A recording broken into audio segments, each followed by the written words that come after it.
ప్రతి దాంట్లో దూరిపోతావు. వాళ్ళ గొడవలో నీకేంటి సంబంధం? కళ్యాణ్ కోపం చాలా ప్రమాదం. కోపంలో ప్రాపర్టీని తన్నేయడం.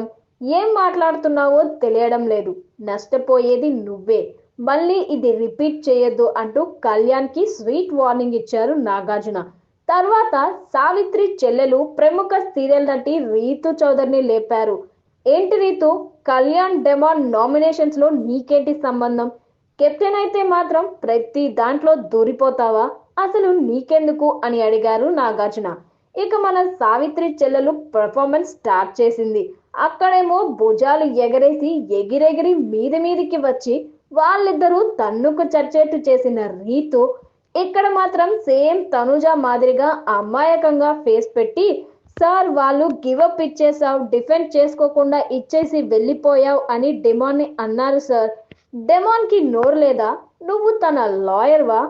అతను డిఫెండ్ చేసుకోకుండా ఇచ్చేసి వెళ్ళిపోలేదు, అందుకే నేను మాట్లాడాల్సి వచ్చింది అని పెట్ట కథలు చెప్పుకొచ్చింది రీతు.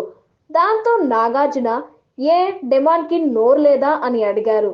అంటే అక్కడ నేను ఉన్నాను కాబట్టి చెప్పాను సార్ అని అన్నది రీతు. తనని తాను డిఫెండ్ చేసుకోలేడా? నువ్వు దూరాలా? తన పాయింట్ తను చెప్తాడు కదా, అతనికి నోరుంది కదా. డెమాన్కి నువ్వు లాయర్వా? వాళ్ళు మాట్లాడారని నువ్వు మాట్లాడటం ఏంటి రీతు అని ఇచ్చి పడేశారు నాగార్జున. లేదు సార్, వాళ్ళు గివప్ ఇచ్చేసావు అని పదే పదే అంటుంటే నేను మాట్లాడాను అని చెప్పింది రీతు.